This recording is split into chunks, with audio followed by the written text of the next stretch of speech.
Vamos conversar hoje sobre joelho fraco. Outro dia lá no meu Instagram, eu perguntei pra vocês como é que estavam os joelhos de vocês, e vocês disseram, meu joelho não tá legal, meu joelho não tá bom, meu joelho tá só as cambitas. Então, vamos conversar aqui um pouquinho a respeito de joelho fraco, certo? O que pode ocasionar, o que pode causar um joelho fraco? Eu acho que antes da gente adentrar propriamente dito no assunto, seria interessante a gente conversar a respeito do que pode resultar uma articulação fraca, certo? Antes de mais nada, uma articulação ela vai ter um invólucro muscular. Todas as nossas articulações elas têm um invólucro muscular para poder aumentar a estabilidade. E além disso, esse envoltório muscular, além de permitir a movimentação dos membros, ele vai ser importante para permitir uma congruência articular. A musculatura, ela não é a única estrutura responsável pela estabilidade articular. Existe cápsula, existe ligamentos, certo? E a musculatura ela pode atuar como estabilizador de duas maneiras. Pode atuar de forma estática, certo? Através de um tônus muscular basal, que é apenas aquela tensão que já existe na musculatura, ou pode acontecer de fato de forma dinâmica, que é exatamente durante a execução dos movimentos, certo? Então, ao passo que a gente tem a congruência articular estática, a musculatura, a força elástica, o tônus, e a gente tem estruturas mais rígidas, cápsula, ligamento, a gente tem a estabilidade dinâmica, que ela é fornecida exatamente na execução dos movimentos, certo? E eu vou até mais além, eu ouso dizer que essa estabilidade dinâmica, a execução do movimento, ela vai ser mais importante até do que a estabilidade de alguma cápsula, de algum ligamento. É claro que você pode ter ainda essa sensação de instabilidade, tendo essas estruturas lesionadas, porém, se você tiver uma musculatura mais fraca de alguma articulação, vamos supor que a gente está falando aqui que é exatamente o joelho, você pode ter o quê? Uma sensação de falseio, você pode ter uma sensação de que a articulação está saindo, que ela não está dando o que era para ela dar realmente, certo? E o que isso pode ocasionar? Como que isso pode acontecer? Você pode ter direcionado uma musculatura mais fraca, propriamente dito. Você pode ter um desbalanço muscular, ou seja, porções da musculatura que estão mais fracas em relação às outras. No exemplo do joelho, a pessoa tem a face interna do joelho, o vasto medial muito fortalecido, só que a parte lateral do joelho não é tão forte assim. Acaba sobrecarregando alguns compartimentos da articulação do que outros. Ou quando você tem todo grupamento muscular mais fraco ou mais forte do que o outro em comparação. O compartimento anterior, o compartimento extensor da pessoa está muito forte, ao passo que o compartimento flexor, o compartimento posterior, está um pouco mais enfraquecido. Isso também vai alterar o eixo mecânico, por assim dizer, vai promover alterações na estabilidade articular devido a esse desbalanço da musculatura, certo? Beleza, então a gente já entendeu o que pode ocasionar um joelho fraco, como que essa articulação pode estar fraca, certo? Mas especificamente como que o joelho ele pode enfraquecer. Ele pode enfraquecer por conta de um desuso, certo? A pessoa não faz um fortalecimento adequado, não faz uma atividade física adequada, não vai para academia. Doutor, mas eu corro. Mas eu faço uma bicicleta. Mas eu faço aquilo. Esses tipos de exercícios, eles são válidos? São. Todo tipo de exercício é válido. Só que eles vão mais consumir do que fortalecer. Daí que se diga que o corredor, que o ciclista, ele precisa também fazer um trabalho de fortalecimento da musculatura para que ele possa continuar desempenhando suas atividades de maneira ótima, obviamente, sem ter tanto desgaste articular. Por exemplo, nada impede que um corredor ou um ciclista possa vir a ter uma condromalácia ou até mesmo algumas outras condições devido a um sobreuso, a um overuse, a gente pode conversar a respeito disso futuramente, mas também porque ele tem uma diminuição da musculatura devido ao excesso de treino, certo? Não é necessariamente diretamente relacionado você ser um grande atleta, um grande corredor e você ter a musculatura desenvolvida. Agora, se você treina para tiro de 100 metros, aí o treinamento é completamente diferente, é um treinamento de explosão. É claro que você vai ter uma musculatura bem mais avantajada do que um maratonista, por exemplo. Mas enfim, fechando essa divagação, continuando aqui. Um longo período sem ter um fortalecimento adequado, não ter uma prática de atividade física adequada, você pode enfraquecer seu joelho, beleza? E se você, por algum acaso, ter sido submetido a uma imobilização por um tempo prolongado, certo?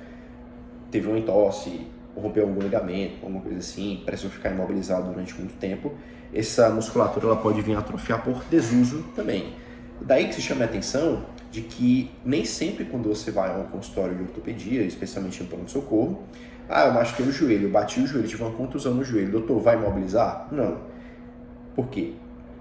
Existem as consequências de você ter imobilização. Você pode ter uma rigidez articular, você pode ter essa atrofia por desuso. Então, tem que saber e compreender também as indicações reais de uma imobilização. Beleza? Mas no nosso dia a dia, nas atitudes de cotidiano, o que está mais relacionado também ao enfraquecimento de uma articulação, especialmente do joelho, é o quê? Que quando você coloca aquele joelho em atividades extenuantes, aquelas pessoas que sobem e descem escada várias vezes ao dia, que passam muito tempo com os joelhos fletidos, ou seja, em agachamento, você coloca uma pressão muito grande em cima daquele joelho. Consequentemente, aquele joelho, ao final do dia, ao final de longos períodos, de semanas, de meses, enfim, ele vai inflamar. E quais serão esses sintomas que você pode sentir em um joelho mais fraco? Eu já havia falado alguns, a gente vai agora elencar cada um deles de maneira mais organizada. Então, você pode ter uma sensação de instabilidade, uma sensação subjetiva de falseio quando você vai caminhar, como se o joelho está bambo, doutor, por que meu joelho está bambo? Descartado lesões ligamentares, falam muito a favor de um desbalanço da musculatura, de uma musculatura um pouco mais fraca, de um reto femoral um pouco mais enfraquecido, que pode favorecer na presença de outras alterações anatômicas, você pode favorecer uma luxação da patela, por exemplo. E não somente um episódio de luxação, mas luxações recidivantes, certo? Ou seja, várias vezes você pode vir a ter aquela luxação, beleza? Você pode ter também um sintoma que a gente chama de crepitação, que é como se o joelho estivesse estralando, a articulação estivesse estralando. É um estalido. Toda vez que eu vou subir uma escada, o joelho faz como se tivesse uma areiazinha, faz um barulho diferente e tudo. Ou então, quando eu me agacho também, eu também sinto aquela pressão, aquele desconforto na região do joelho, beleza? Isso daí vai estar associado ao quê? Pode estar associado quando existe algum desgaste dessa articulação, quando existe uma supersolicitação dessa articulação. Porém, nem sempre essa crepitação, esse estalido, ele vai estar acompanhado de dor. Quando estiver acompanhado de dor, aí realmente pode ser que exista uma lesão mais grave subjacente, válido de se investigar, certo? E aqui é o último sintoma que eu acabei de falar, que é exatamente a presença de dor. Essa dor, ela vai acontecer quando houver alterações locais, quando o joelho estiver inflamado, quando tiver uma inflamação da cápsula, quando tiver uma alteração da cartilagem. Isso tudo pode ser sítios de dor, certo? Nada impede também que a pessoa possa ter uma dor muscular devido à inflamação, sobreuso, o que quer que seja, e também refletir como dor na articulação, especificamente dor no joelho, que é a articulação que a gente está conversando, beleza? Ok, então como é que eu vou fazer o fortalecimento desse joelho? Esse fortalecimento do joelho, de uma maneira muito grosseira, você tem que fazer o fortalecimento da musculatura da coxa. Adutores, abdutores, extensores, flexores, mas especificamente é importante que se faça um fortalecimento da musculatura glútea. Existem artigos que estão relacionando, uma musculatura glútea um pouco mais enfraquecida e alterações no joelho que pode levar a um quadro de artrose. Ou seja, vamos malhar glúteo, né, galera? Vamos malhar glúteo. Não é só, não, eu vou chegar na academia, vou fazer uma extensora, vou chegar na academia, vou fazer uma flexora e tudo mais. Não, tem que fazer fortalecimento glúteo também, tá bom? Alguns exemplos, então, de exercícios de fortalecimento seria exatamente cadeira extensora, mesa ou cadeira flexora, depender da preferência da pessoa.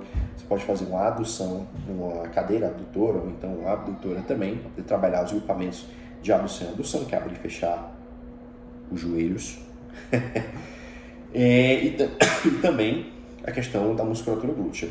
Eu ouvi dizer que não pode fazer agachamento Ou melhor, quando eu faço agachamento, eu sinto dor na região do joelho. Como é então que funciona essa questão do agachamento? Inicialmente, você vai precisar fazer um fortalecimento gradativo.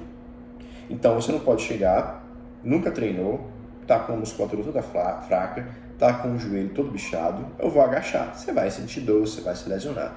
É preciso fazer um fortalecimento de alguns grupamentos musculares e aí depois você faz o acompanhamento, você faz o fortalecimento de fato com o agachamento. O importante é que durante a execução dos movimentos, além de executá-los corretamente, você execute eles sem qualquer tipo de dor ou desconforto. Afinal de contas, se você estiver sentindo dor, e detalhe, não é uma dor, aquela dorzinha tipo fadiga, depois que você faz muito esforço, não, é realmente um desconforto na articulação a ponto de impedir que você execute adequadamente e corretamente aquele exercício, aquela série de exercícios, certo? Aí não, aí você realmente dá uma pausa, fortalece o agrupamento muscular, faz medidas analgésicas, seja farmacológicas, tomando medicação, injeção, infiltração, ou você faz medidas não farmacológicas, como compressas, a depender se de fato tiver uma lesão ou não, você pode fazer compressa morna ou compressa gelada. Mas é importante que se tenha esses conhecimentos, essas noções que a gente conversou aqui agora, até para entender por que meu joelho dói, como é que eu vou fazer para fortalecer meu joelho, por que eu sinto ele forceando, por que eu sinto essa crepitação, essa sensação de que tem uma areia dentro dele, certo? Qualquer dúvida que tiver a mais, fique à vontade para mandar mensagem, para mandar aqui nos comentários ou entrar em contato diretamente.